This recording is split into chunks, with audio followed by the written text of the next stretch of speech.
welcome everyone to episode 17 of the What Sales and Marketing Got to Do with It podcast. My name is Gemma Adair, founder and principal marketing consultant at Riata Consultancy. This podcast aims to delve deep into the minds of sales and marketing industry leaders, uncovering what keeps them up at night, what drives their passion, and how they execute successful strategies in both their personal and professional lives. I'm delighted to welcome Nicolle Huntingford. She is the digital marketing manager at Redstor. Great to have you, Nicolle. Thank you for having me, Gemma. Oh, it's so good to have you on today's podcast. I think it's been, Thank you for having quite me. a while, right? It's been quite a while. I know. I'm sorry. That was my bad. No worries. Anyway, enough of that. Please introduce you and what you do. Well, okay, I'm Nicolle. I'm the digital marketing manager at Redstor, and we basically do data backup and recovery for MSPs globally. So it's like a mouthful there. And what do you do on your sort of like day-to-day at Redstor? Take us through a day in the life of Nicolle. What does that look like? Oh my God. Well, from like the time I wake up or from the time I try to sit down after like the 10th cup of coffee? You can give us the by the time you wake up to when you get that coffee. Yeah. So basically it's, wake up, kids, school run. I'm not going to even go into the details because it's absolutely chaotic, and yeah, you don't want to know the details. Probably like after the 5th cup of coffee, I'll sit down and do my work. A day in the life of a marketing manager, there's no structure. So at the moment, like things are quite chaotic. You would think December would calm down, but it's just we're on full go at the moment. I generally have a plan. Whether I follow the plan or not is completely up to what happens during the course of the day. There's day-to-day things of, collaborating with the team. What is everybody up to? We've all got our like set to-do lists. I focus a lot on the digital side of things. So making sure social media is up to date, running campaigns alongside, the other team members, email campaigns, SEO, website optimization. The list goes on. Like it's literally like it's there down to there. It's everything in once. Communicating with the sales teams, the customer success teams, ensuring everybody is up to date on everything that's marketing related. I think as long as we can communicate effectively with our team, like we can ensure that the business is successful at the end of the day. Yeah, makes a lot of sense. And I think it just goes to show the vast amount of stakeholders within an organization that marketing sort of liaises with, and that's just internally. That's not even external to the organization. No. That just kind of you're talking a lot of people in the mix. Exactly. And that's like, we've also got, our investors, partners, the list goes on. Because we deal with MSPs, it's like kind of B2B to B2C. So there's a lot of prepping and planning, and it's chaos. It's what keeps me on my toes. I was going to say, never a dull moment. So when and where did your marketing journey begin? I know there's an accent there. I know where the accent's from, but people on the podcast won't know. So where are you from? When and where did your journey begin? So originally from South Africa. We have been in the UK for about 10 years now, I think. We moved, it's almost 10 years. Marketing was kind of, I fell into marketing. It wasn't something that I decided, do you know what, I'm going to leave school. I don't want to be a marketer. Sometimes I still wake up and I'm like, what do I want to do with my life? But, this marketing's got me here so far and I've enjoyed it. My background is actually FMCG. I used to work for Mars before this. And Kristen and I when we moved to the UK, we had 3 babies very close to each other. And I needed to kind of take a step back from a career.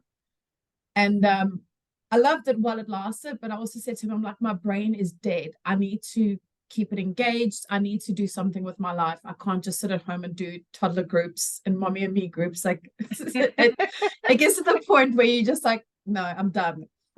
So we kind of sat one day and we're like, what can I do that would be, at the time I thought simple. I was very mistaken. But what could be simple and effective for me to do something from home? So I was like, let's try marketing. You know, I'll start my marketing company. I'll help people out with their social media strategies, how to like utilize LinkedIn properly, LinkedIn marketing, Facebook marketing, and help them build their websites. You know, I thought, okay, that's something I could do. God, I think I had more panic attacks setting up my own website than I did my client's website. But with a lot of persevere. I can't even say. Determination. I'll just use that one. Lots of late night reading, YouTube videos, online courses. I've figured it out. I was like, okay, cool. I think I understand what's going on. Chatting to a lot of people as well. Like I literally spoke. I'm like, what do I do with this? How do I do that? How do I create a website? So after I set up my own stuff, I started organic marketing, and I had about 4 or 5 clients that came in organically. I was like, cool, this is working. You know, I had skincare products, I had virtual reality, LMS training, recruitment software, omni-channel solutions. And then I really enjoyed doing what I was doing. And I was like, actually, I need to take that step further. So then after the kids had gone to school, I was like, okay, now it's me time now. I've looked after them. I can focus now on my career. So then I ended up working with one of my clients, and they did recruitment software. It was actually really fun. I got to learn a lot. And then now I'm at Redstor. So, you know, from chaotic running my own business, trying to figure out what's what, I'm now here where I am. I'm still learning. I think marketing is something that you can't just study for and then that's it. It's a constant daily, you need to research because things are changing on a daily basis, hourly basis sometimes. And once you think you know something, you don't know it, you got to go back and learn it again. So yeah, that's my career in a nutshell. I'm sorry if I waffled. No, not at all, not at all. Which brings me to facing challenges in your career. Like, what challenges have you faced to date, sort of in your career, and sort of how did you overcome them, or how did you? Yeah, I think a challenge which many people actually could relate to is the imposter syndrome. It's the big one. Because I actually didn't formally study before I did what I did, and I took that deep dive. I was thinking, what the hell am I doing? But with the reassurance of, you know, the clients that I was working with, their return on investments were coming in. I was like, I actually know what I'm doing. So just sometimes you just need to take a step back, forget the voices on your shoulders, and just do it. Like, just go with it. And also for me, learning from my mistakes. Yes, we're all human. We're going to make mistakes. And I've made numerous mistakes in my career, but I've learned from them and I've not done them again because I'm like, I'm not letting that happen again. So yeah, like just continue researching, learning, growing, and learn from your mistakes. Make mistakes, fall 100 times, but just make sure you get up. Nice. I think there's very, very good sort of tips there to, you know, you don't know everything, you know, you're not going to know everything, you know. What was your experience like? Because you mentioned it, sort of running your own business and kind of helping clients and stuff like that. What was different from doing it yourself to then moving across into an organization? I think the stress is probably, yes and no. It's like stressful still working for yourself, but it's also still stressful working for a business because, you know, with your business, if you know you screw up, it's on you. And then if you're working for someone else, it's still on you, but you have a support system where if you're working for yourself, you don't really, I'm going to have a meeting with myself. But, you know, I had a small team who was helping me with some content and with some designs because I couldn't do it all.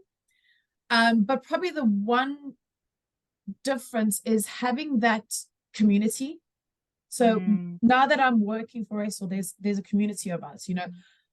If I've got a question or if I'm self-doubting something, I just go to my team members like, guys, what am I doing? Am I doing this right? And I've got that reassurance of, we all bounce ideas off each other. We've all learned from each other. I'm not threatened by my colleagues' expertise. I actually admire their expertise because I can learn from it, and I can teach them something. So we work well together, I think. So it's nice having that like teaminess. Teaminess. What I call it teaminess. I'm just throwing random words into this. It's all good. It's all good. What do you like most about marketing? And is there anything that you like the least? What do I like the most? I like the constant changes. Most people don't like change. Why do I like it? Because it keeps me challenged. I do like it. I don't like it when my job becomes mundane and it's like, okay, same thing day in and day out. It's constantly changing. So I don't know what's going to happen as soon as I, sit down at my table. There's changes, and knowing that you can actually stay on top of your game when something randomly falls in your lap. Like you can be like, okay, cool, let's action that, and then still go back to what you were doing beforehand. What don't I like? Slowness. Like, if you need to get something out, you need to get something out. Or, it's probably the only thing I can really think of. And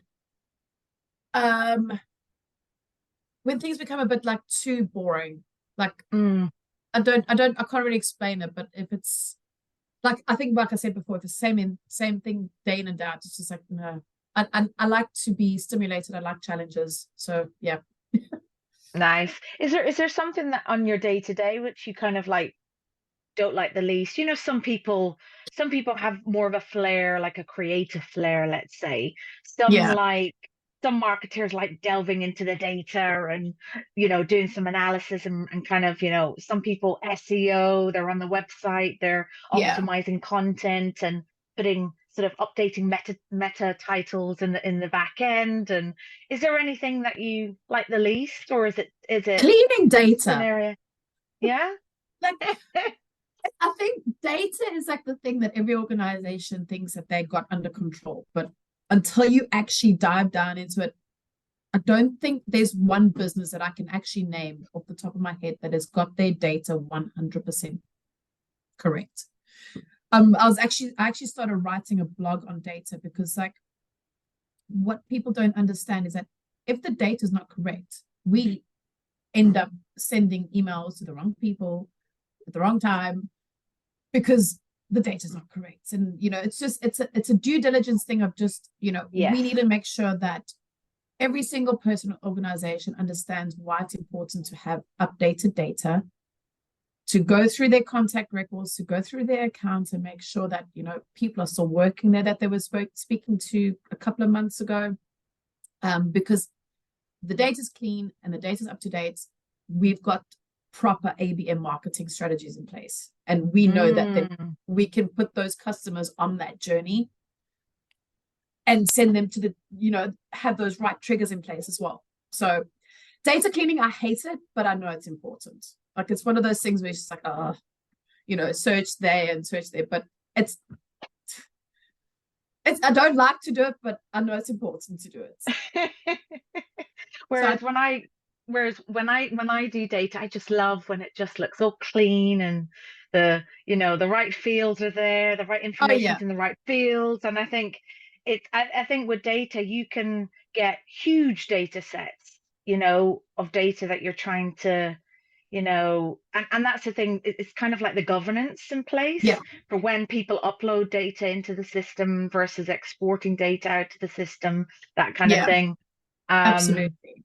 It can be a minefield. And I think it's important as well, like you said, with the customer journeys, because you're telling the system, or you're kind of saying to the logic within the system, well, if it's in this segment, I want you to take this data from Yeah, this organization or whatever the case might be. So it's really important that the system can pull the right fields and the yeah. right data in those fields. And it's so important.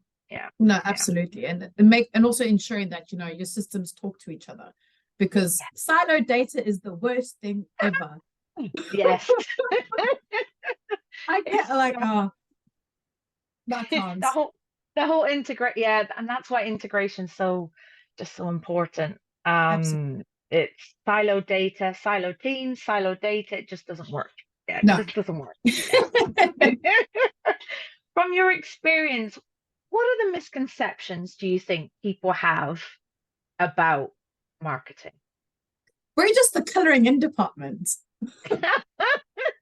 I've been told that so many times, and I'm like, sure, that's what we do. We just make pretty graphics, and we just, make social media look great. But there's a lot more to it. There's a ensure, like, if you want your business to rank number one, we've got to do so much things in the background. Like, it's not just about uploading a picture or a blog post to your website. We've got to ensure that the SEO is up to date, the number of words is correct, we've used the correct keywords, we've got alternative image names. It's not just PNG1, the people forget, like, they'll just upload a PNG and like that's it.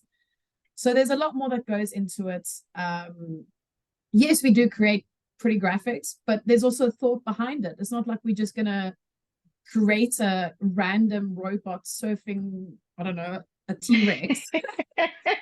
we need to make things engaging. Like, I think the generations are changing, and we need to make sure that, this is a fast-paced generation that's coming into the workforce now and constantly scrolling. So if our image doesn't catch them, or our video doesn't catch them in the first couple of seconds, we've lost them.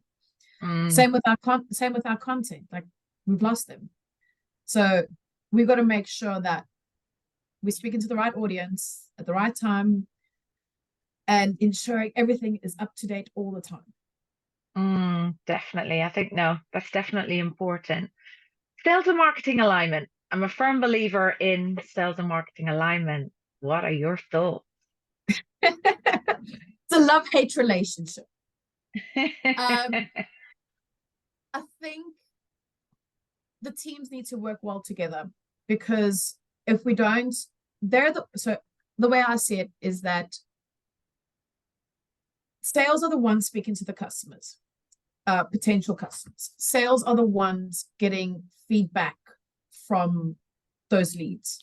Yeah. They can tell us, this is their pain points, this is what they're frustrated with. I can then use those triggers as content, and then talk to them indirectly based on feedback. So, and then also, trending stuff, like they're in the know-how, like they know what's going on, and having that constant feedback back and forth, and we can say to you, hey guys, this is trending at the moment, get it out there, speak to your leads, speak to your potential clients, tell them what's happening. So it is a back and forth situation. It's important to have that relationship with sales and marketing. I've been in an organization where the sales and marketing team literally speak every single day, and they follow up on all the MQLs. They'll be like, why have you not passed this person on? Like, why are you taking so long? And then I've been in organizations where they're like, a lead will sit in a lead for ages and no one ever does anything about it. So I think building those relationships with your team is super important. At the end of the day, you want your business to succeed. So if you're not talking, then what's the point? I think that's it in a nutshell. Yeah. Yeah. Yeah. It's so important. It's particularly marketing and sales, because they are the ones that, get the brand out there, generate the leads, pipeline, opportunities, all of that kind of good stuff. And I think their jobs just don't stop at that. Like, once the marketing's done, it's done. No, marketing is, even when they become a customer, it's about introducing customer Yeah, programs and kind of you're making your customers advocates of your company and products and services and so on. And then sales as well, yeah, the account management side of things and all the rest of it. So it's yeah, it's really important, yeah, to your point. How do you keep absolutely.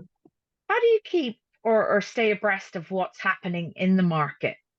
Um, in terms of Google. sales or perhaps tech or what does that look like for you? So I go to a lot of, well, I try go to a lot of events. There was just the B2B marketing, well, not really B2B, just like a marketing expo that just happened now in London. I missed that one this year. I couldn't make it, but I went to the At one last year. BXL. Yeah, yeah. It's really, and also just because we have a lot of marketing technologies currently that we've got. And we just also I subscribe to their newsletters as well. So like I'll get feedback from them as well. Their update, like up and coming features. Constant research. Again, like I can't iterate the point of, making sure that you know what's happening out there. Using your social channels, using your connections that you have in the community. Just keep asking questions. And if you don't know something, just Google it. Google. Good old Yeah, Google. we love Google. If a young person wanted to get into marketing, what advice would you give them? Run fast. Run No, for I'm your joking. life. So if someone wanted to get into marketing, my advice would be to roll up your sleeves, get some strong shoulders, because it's like when I got into it, I thought, okay, this is easy. It's not. It is frustrating. It is rewarding. It is amazing. It is painstakingly tiring sometimes, but when you see your results at the end of those campaigns, like that's your day made. Like, those all your time and effort that you put into creating a strategic plan, getting your budgets in place, building the pipeline, building the timelines, getting your social advocacy in, getting your email campaigns in, and you see that return on investment, then you know that it's like you'll pat on yourself, like I did that. Or when you see like an ad in LinkedIn, you're like, that's my ad. I did that. So it's just there are good days and there are bad days, and they're not all going to be the same. But just keep at it and just do the thing. If you want to do it, just do it and fall Yeah, and get up and try again. and try again. And if one way doesn't work, try a different way. That way doesn't, just keep trying until you figure it out. Like I'm still doing that, and I've been in the industry now for 6 years, and you just try and try again. The algorithms are changing on a daily basis, so what you did previously is going to be different for your next campaign, which is frustrating. Definitely, definitely. And we all know, like, for example, like LinkedIn wants you to stay on the platform. They don't like you going off or, adding links to external sort Yeah, of sites, whereas other platforms, you yeah, can grow quite exponentially because that's yeah, it platform or that channel that allows you to do that form of social media. So it's interesting. And like yeah, you said, I think it's you just got to keep trying and optimizing and just kind of yeah, seeing what works for you and the organization or your company yeah. that you run. So it's quite important. Work-life balance. Work-life balance. What is this thing that you speak of? How do you create work-life balance between home and work? You've mentioned earlier Chris, who's your partner. So yeah, any top tips for people sort of listening and watching in? So the biggest change I did to help me personally switch off, because I am in marketing, I find that I was constantly on my phone. I'd wake up, check Teams messages, wake up, check social, wake up, check something. I deleted everything off my phone. The only thing I have on my phone is my personal apps. I have no work-related apps on my phone. And it has been, honestly, a mind cleanser. because Mm. it forced me to switch off. The only time I'm online is once my laptop is open. I like also with running my own company, I was like constantly on my phone, on my laptop, on my phone, like trying to hang out with the kids on my phone, like mommy, mommy, mommy. It was just like, I'm like, I can't do this. This is not good for me. This is not good for my kids. I'm missing out on things. So I just literally deleted everything. I was like, if you need to contact me, you I give my number to certain people. If you need to contact me, you are more than welcome to phone me or WhatsApp me. If I'm offline, I am offline. I if I'm hot, if I'm on holiday, I'm on holiday. I refuse to open up my laptop unless it is in like life or death emergency. Don't contact Mm. me. And yeah, that's probably been my number one thing that I've done. It was hard in the beginning, but now I'm just like, cool. I'm happy with that. I get to spend some time with the kids, get to spend some time with Chris. We get to go do things. And we also try every Sunday to have like a no phone Sunday. So no I technology like Sunday. it. No laptops, no phones, no nothing. It's just us and the family. Doesn't always work out that way, but we try. That's awesome. No, it's really great that you kind of like, I think it's important to Mm. put those kind of things in place because otherwise, your phone will take over, technology will take over, your job will take Yeah. over. Um, and I think it's a very, very important point to raise because, Yeah. I think things will just eat you up. You'll just get swamped Yeah. in the day to day and all the rest of it. Um, It's not good for your brain. no, no, definitely not. What did you want to be when you grew up? When I was growing up, because I was still living in South Africa at the time, and I wanted to become a game ranger. And I was gonna go to Limpopo for 3 years and learn how to look after animals. But that didn't Oh, work out. Sometimes I still don't know what I want to do with my life, and I just kind of roll with it. Um, but yeah, I wanted to work with animals, and I'm looking after three now. do you have a favorite animal? Apart from the children, that is, but yeah. But I love cats. I love cats. You love cats. Yeah. Okay. And I could see earlier on that you actually did have a cat. So what's Uh, his or her name? Wonder. That's not even our own cat. Our Wonder. neighbor's cat. Oh, that's so sweet. Who named it? Who gave her the name? The neighbors. So we've Oh, just the kept it. neighbors. Yeah, Oh, that was her. dear. That's actually her official name. Ah, okay.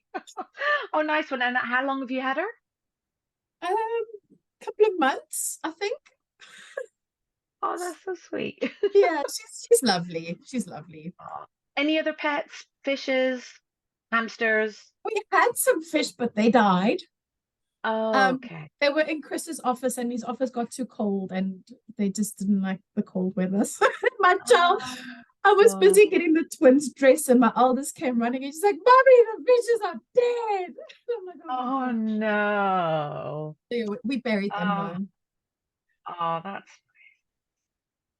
what is your passion in life and what drives you? Oh, that's a tough one. Um, what is my passion in life? Besides the kitties, um, I actually don't know. I think you might have to cut that one because I haven't even thought about that. It's a good question, right? Because That's a tough um question. I think it's kind of it almost kind of relates to I'm a firm believer on like what's your why? Like why do you Yeah, do the things that you do? Why do you wake up and kind of go about your day, how you're going about it, because I how you have go to. I about have no choice. it. Wait, let me think about that for a second. I actually like it's one of those things where you that's actually taken me by like I should know the answer, but I don't. And that's fine because some people don't know. Some people, you know, you ask that question, they're like, yeah, no, my passion is such and this is what drives Yeah. me. And then some people maybe because they haven't thought about it before, they haven't been Yeah, asked it before. Like, oh, actually, what is my passion? What yeah, drives me? yeah. So Actually, I can't even answer that. we can Like always the thing, come like back to what, it. I think for me, honestly, like what makes me get up in the morning is that I have no choice. Like I have to do it. Like I've got three young children that I'm going to look after. Um, I think also because like my kids are still young and I know that they rely on me so much. Like I have to be there for them. Like no matter Mm, if I'm feeling ill or if I'm feeling down or if I'm feeling, don't like it, I have to do it. Like I need to be there for them and I need to just show up. Because if I don't nice. show up, they like they're like, yeah, I just need to show up and make sure that I'm Mm, there. Where it's sporting events, Christmas plays that are coming up now, just show up. Show up for your kids, show up for your family. That's what drives me right now. At this point in see, my life, that's what drives me. Showing up for my kids. that's awesome. No, that's a good driver. I think that's great. Yeah. A very valid driver. Is there someone that inspires you, whether dead or alive? Oh, uh, who inspires me? It's another tough one. Thanks, Gemma. I didn't prepare for these. Um, okay, I have to say it, but Chris does inspire me a lot, right? And I probably shouldn't give him more credit because he's just going to get a big head. But the things that he does, honestly, I don't know how he does it. For example, standing up in front of a crowd of 1,000+ people and just talking, I would honestly freeze and pee myself. Like it just, I can't do it. The way he brings people together is Mm, amazing. The way he just presents himself as who he is. Like, this is me. If you don't like it, move on. tough. And Yeah. you know, he works really hard, but then Mm. he also shows up for his family.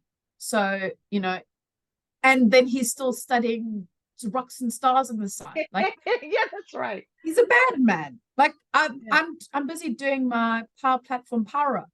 And I'm a week behind and I'm already like panicking. I'm like, oh my God, I'm a week behind. But like he's just like, okay, cool. He just picks things up like this. And I'm like, I just wish I had his brain. I don't want to actually be inside his brain, but I just wish I had his brain. So that's probably Mm. one person that inspires me like the most. And potentially my mom as well for putting up with me because apparently I was a little Mummy. when I was growing up. And now I'm getting it twofold with my daughters. And I'm like, I'm sorry, mom. It wasn't my fault. Yeah. So yeah. So those two. And I Yeah. think for people that don't know, Chris Huntingford, Mr. Huntingford, is an influential, individual within the Microsoft community. And I think I felt his presence. I've worked, Yeah. with him before at a previous sort of company, and I think he's got definitely a lot of love for different people, whether Yeah. like you said, family, the community, he shows up um Yeah. and I don't know where he gets the energy from, but he gets it from I somewhere. don't, I don't know where. Like one of the questions that I always used to get asked is like, how do I put up with him? I'm like, I don't need to put up with him. Like, I just let him do what he needs to do. Like, there's no putting. Like, he may be the life of the party, but at home he's just chill. He's my husband Mm, and he's dad at home, and yeah, yeah, like he has different roles to play. So yeah. what you see outside is not what I see at home. I see a different idea. I see a different, more calmer person. Gotcha. Gotcha. And I think no, it's a good point because I think the worst thing that you can do is to stop someone from being Yeah, in their element or being who they are. And I think allow them to kind of flourish yeah. and kind of just, navigate their own kind of ecosystem, if you want to call it that. You said So ecosystem. He's gonna love you for that. awesome. Awesome, awesome. If you could speak to your younger self, what would you say to them? Stop being scared and just do it. Like forget forget what people think about you, because it doesn't matter. Just do it. Like, stop worrying what the next person's going to think or say. Like, just, I don't want to swear, but so what? Yeah. So what? Just do Speak to Chris. you. Speak to Chris. He will tell you. Where do you see yourself in 5 years? I don't know. You know, I got asked this question the other day as well. I was just like, do you know what? Like, as long as I'm happy, as long as I'm doing what I love doing, I don't care where I am in 5 years. I could be here. I could be, sorry, I got my little emo robot busy talking to me at the corner here. You know, as long as I'm happy with my family and doing what I love, I don't care where I am. Like, I'm probably like one of those weird people that titles don't mean a thing for me. You know, it's as long as I'm doing what I love. Nice. Now that makes a lot of sense. What do you want to be remembered by? Gemma, that's 3 for 3 on the really tough questions. What do I want to be remembered by? How? I don't know. I want to say my uniqueness, maybe. I don't know. Yeah. I think as I've gotten older, I'm more comfortable saying things as they are. So I think I want to be remembered for that kind of person that if someone comes to me for advice, I will tell them as it is. Like, there's no BS behind what I'm saying to you. It's truthful. Like, just for my openness, I guess. It's the only thing I can really think of right now on the spot. Thanks. That's a good thing. That's a good thing to be remembered by. It's a good one. I think that's a very valid one. We talked before about, how do you stay abreast of the market? Like, are you one for podcasts, books? You said that you're currently kind of, is it doing a course or you're studying at the moment, Power Platform, that kind of thing? What's your thing? What's your thing? How do you learn? How do you educate? I learn from people. I follow a lot of LinkedIn pages. So there's like all the marketing people on LinkedIn. I can do a podcast, but my ADHD won't make me listen to the full thing. So I'll probably need to do it while I'm walking and then, listen. I can't just listen to something. Like, my brain's just too chaotic for that. I like to also watch videos. I think that's probably will keep me stimulated for long enough to figure out what's going on. I'm obviously doing the Power Platform Power Up at the moment. And the course is great, but I do struggle with the amount of reading because I lose focus. So I've got to go back and reread things again. So I think the quick and easy things for me is just reading small articles because it sticks within my brain. And then just following influential marketers on LinkedIn. So there's a couple of people that I follow on LinkedIn, you included as well. Oh, and thank you. Sometimes people will they'll kind of do the work for you and say, this is what's happening. There's my digestible daily brief. I'm sweet. Now, I've got it here and now I know what's going on. I don't have to go do it. You've done it for me. So it's just making sure you follow certain people. It's up to you who you want to follow. I follow a different bunch of people. From there's unconventional marketers who I absolutely love. Then there's the Microsoft marketers who are really on point. Then there's just industry leaders. So it just depends on how relatable they are to what you're talking about and what you're doing. Awesome. So perfect. So yeah, you mentioned podcasts, but it's some videos. Not too much text or content because it kind of overwhelms, can't take it all in, which makes a lot of sense. And I think for a lot of people it's important to kind of pick and choose what works best for you. I love podcasts. I listen to podcasts all the time, every single day. Listening, I could be walking, taking a walk, or traveling somewhere, and I'll pop up a podcast on. So, which which is great. Yeah, whatever works for people. Exactly.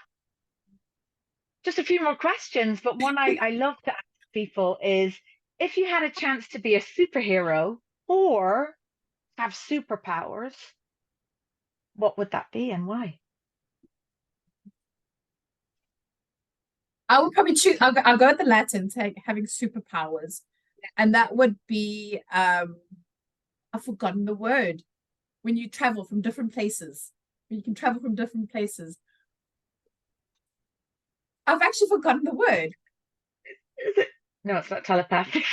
No, like you can just like, I could be here and then I can be in Paris, or then I can be Like, oh, teleportation. teleportation. I would want to have teleportation because travel at the moment with 5 kids is damn expensive. So I would want to travel for free. Perfect. So yeah, you'd like to have teleportation powers. yeah. Nice. I did think about like mind reading, but I was just like, no, I would take things way too personally. Yeah, that could be lethal, right? If you were to mind read. Yeah. Yeah. No. Because you, No. yeah. No. If you had the chance to ask the audience a question, what would that be? Oh, why are you watching this? Okay. You're really stumping me with these questions today. Question. That's a good question. And Okay. finally, is there any final words that you would like to share? Be you, be authentic, and just do the thing. That's it. Brilliant, brilliant, brilliant. Nicolle, it's been an absolute pleasure. You being on this podcast today. I don't think it was I think I've got when you've got a sore face because you've been smiling and laughing so much. That's what's happened. Thank you. Thank you for stumping me on some questions. And you know what? I'm actually going to go back and think about some of those questions that you asked me because they're actually quite important. And yeah, and I need to rethink a few things in my life right now. No, it's awesome. I think I love because from what I know of you, you're a great mummy, a great partner to Chris. I love how you show up because you're just real, just this is Thank me, you. authentic.